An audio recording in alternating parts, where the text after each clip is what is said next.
Hello friends, thanks for coming hair. Harika ధనవంతుల కుటుంబంలో పుట్టి పెరిగిన అందమైన, తెలివైన అమ్మాయి. హారికకు 25 ఏళ్ళు. చదువు పూర్తి చేసుకొని జాబ్ సర్చింగ్లో ఉంది. మంచి జాబ్ రాగానే పెళ్లి చేసుకోవాలి అని ప్లాన్ చేసుకుంటూ ఉంది. కానీ విధి తన జీవితాన్ని సాఫీగా సాగనివ్వలేదు. ఒకరోజు హారిక మాల్ నుండి తిరిగి వస్తుంటే ఇద్దరు దుండగులు ఆమెను కిడ్నాప్ చేశారు. పట్టపగలు అందరూ చూస్తుండగా ఆమెను లాక్కొని వెళ్ళి కారులో వేసుకొని తీసుకెళ్లారు. అక్కడ చూస్తున్న వాళ్ళెవ్వరూ కనీసం ఆపే ప్రయత్నం కూడా చేయలేదు. హారికాను దుండగులు తీసుకెళ్లి సిటీ అవుట్స్కర్ట్స్లో ఒక రూమ్లో కట్టిపడేశారు. హారిక ఫ్యామిలీకి కాల్ చేసి 2 కోట్ల డబ్బిస్తే హారికాను వదిలేస్తామని బెదిరించారు. అడిగినంత డబ్బు ఇవ్వడానికి హారిక ఫ్యామిలీ ఒప్పుకుంది. కానీ ఇంతలోనే విధి వక్రించింది. డబ్బుల కోసం వెళ్తున్న దుండగులిద్దరూ దారి మధ్యలో యాక్సిడెంట్ జరిగి స్పాట్లో చనిపోయారు. హారిక అలాగే రూమ్లో బంధించబడి ఉంది. ఆమె ఫ్యామిలీ ఆమె కోసం వెతుకుతూనే ఉంది. అలా 2వ రోజు కూడా గడిచిపోయింది. కానీ ఫలితం లేదు. హారిక దాహంతో అలమటించిపోతోంది. కాళ్ళు చేతులు బిగించుండడంతో ఆమె కదలలేకపోతోంది. నోటికున్న ప్లాస్టర్ కారణంగా ఆమె గట్టిగా అరవలేకపోతుంది. లోపల కుళ్ళుకోవడం తప్ప కనీసం గట్టిగా ఏడ్చే స్వేచ్ఛ కూడా ఆమెకు లేదు. 3వ రోజు తెల్లవారింది. సూర్యకిరణాలతో పాటు వర్షపు చినుకులు కూడా భూమి మీద పడుతున్నాయి. మెల్లగా వర్షం పెద్దగయింది. గది కిటికీ నుండి హారిక వర్షాన్ని చూస్తుంది. దాహంతో హారిక నాలుక పిడచగట్టుకుపోయింది. గొంతెండిపోతోంది. ఒక్క చుక్క నీటి కోసం ఆమె ప్రాణం విలవిల్లాడిపోతోంది. బయట జోరు వాన కురుస్తున్నా ఒక్క చుక్క కూడా హారిక చెంతకు చేరలేదు.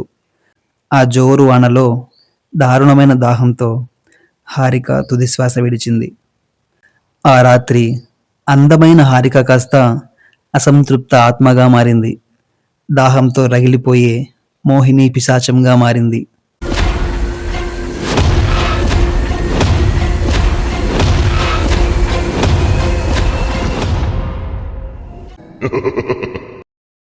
కొంతకాలం తర్వాత రాత్రి 11 గంటలకు విక్కీ, అతని ఫ్రెండ్ అర్జున్ సిటీకి దూరంగా ఫారెస్ట్ ఏరియాకి దగ్గరగా ఒక హైవే మీద కారేసుకుని చక్కర్లు కొడుతున్నారు.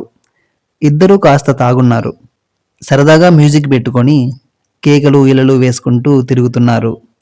వాళ్ళ దరిదాపుల్లో ఎక్కడే గాని మనిషిన్నవాడే లేడు. వాళ్ళు అలా తిరుగుతుండగా అకస్మాత్తుగా కార్ రేడియేటర్ నుండి పొగలు రావడం మొదలయ్యాయి. కార్ ఆగిపోయింది. చిమ్మ చీకటి. కేవలం పురుగుల శబ్దం మాత్రమే వినిపిస్తుంది. విక్కీ కార్ దిగి రేడియేటర్ చెక్ చేస్తున్నాడు. అర్జున్ టార్చ్ లైట్ ఆన్ చేశాడు. అంతలో రోడ్డు పక్కనున్న పొదల్లో నుండి ఒక లేడీ వాయిస్, ఎక్స్క్యూజ్ మీ, తాగడానికి కొన్ని వాటర్ ఉన్నాయా? విక్కీ, అర్జున్ ఒకేసారి అన్నారు, ఎవరు మాట్లాడేది అని. పొదలచాటు నుండి మెల్లగా ఒక అమ్మాయి బయటకొచ్చింది. తెల్లటి చీర, కోమలమైన శరీరం, వెలిగిపోతున్న ముఖం అప్సరసలా ఉంది. విక్కీ, అర్జున్ వాళ్ళ జీవితంలో అంతటి అందమైన అమ్మాయిని చూడనే లేదు. ఇద్దరూ నోరెళ్ళబెట్టి తన వంక అలాగే చూస్తూ ఉండిపోయారు. ఆ అమ్మాయి మళ్ళీ తాగడానికి నీళ్లున్నాయా అని అడిగింది. వెంటనే విక్కీ, ఉన్నాయి ఉన్నాయి అని కార్ డోర్ తీసి వాటర్ బాటిల్ తీయబోయాడు. అప్పుడు అర్జున్ విక్కీ భుజం మీద చెయ్యేసి, ఇంత రాత్రిపూట అమ్మాయి ఏంట్రా, పైగా సినిమాలో లాగా తెల్లచీర కట్టుకునుంది, దయ్యమేమో అంటాడు. అప్పుడు విక్కీ, రేయ్, దేవత లాంటి అమ్మాయి ఎదురొస్తే దయ్యమంటావేంట్రా, దారి తప్పిపోయి ఉంటుంది, నువ్వుండో అని బాటిల్ తీసుకెళ్ళి ఆమె అందమైన కళ్ళలోకి చూస్తూ, తీసుకోండి అంటాడు. ఆమె బాటిల్ తీసుకొని నీళ్లు తాగడం మొదలు పెడుతుంది. ఆమె నీరు తాగుతుంటే నిప్పులపై నీళ్లు పోసినట్టు సుయ్ సుయ్ అనే శబ్దం వస్తుంది. బాటిల్ నీళ్ళన్నీ తాగేసి తల దించుకొని అలాగే నిలబడి ఉంటుంది. విక్కీ, నీళ్ళన్నీ తాగేశావా అంటాడు. అంటుంది. మరి కారెక్కుతావా అంటాడు. మళ్ళీ అంటుంది. సిగ్గుపడతావేంటి, తలెత్తు అని ఆమె గడ్డం పట్టుకొని తల పైకెత్తుతాడు. ముందు చూసిన అందమైన అమ్మాయికి ఇప్పుడున్న ఈ ముఖానికి సంబంధమే లేదు. నల్లటి రంధ్రాల్లాంటి కళ్ళతో, పదునైన కూరలతో, ఎండిపోయి బీటలు వారిన నేలలాంటి నాలుకతో భయంకరంగా ఉంటుంది. విక్కీ నోటి నుండి మాట కూడా రాలేదు. నా దాహం ఇంకా తీరలేదు. నీ ఒంట్లో ఉన్న రక్తాన్ని జుర్రుకొని నా దాహం తీర్చుకుంటా అని అమాంతం విక్కీని దగ్గరికి లాక్కొని నోటితో నోరు కరుచుకొని విక్కీ ఒంట్లో ఉన్న నీరు, రక్తం అన్నింటినీ ఒక్క నిమిషంలో పీల్చేస్తుంది. చీకట్లో కాస్త దూరంగా నుంచున్న అర్జున్కి ఇదంతా స్పష్టంగా అర్థం అవ్వలేదు. విక్కీ ఆ అమ్మాయిని హత్తుకొని ఉండడం చూసి, వీడేంటి అప్పుడే అమ్మాయిని పడేశాడా, లిప్లాక్ కూడా చేస్తున్నాడు అనుకుంటూ దగ్గరికి వెళ్తాడు. దగ్గరికి వెళ్ళగానే విషయం మొత్తం అర్థమై పెద్ద గావుకేక పెట్టి పరుగు తీసుకుంటాడు. కానీ 10 అడుగులు కూడా పడకుండానే ఆమె చేతికి చిక్కి శవమవుతాడు. తెల్లవారి పోలీసులు మందెక్కువయ్యి డీహైడ్రేషన్ వల్ల విక్కీ, అర్జున్ చనిపోయారు అని కేసు రాసుకుంటారు. కొంతకాలం తర్వాత అదే రోడ్డులో అదే సమయంలో రంగా అని ఒక లారీ డ్రైవర్ జోరుగా పాటలు పెట్టుకొని లారీ తోలుకుంటూ వస్తున్నాడు. అతడికి దేవుడి మీద, దయ్యాల మీద ఎటువంటి నమ్మకం లేదు. అతను ఆ రోడ్డు మీద వస్తుండగా సడన్గా లారీ ఆగిపోయింది.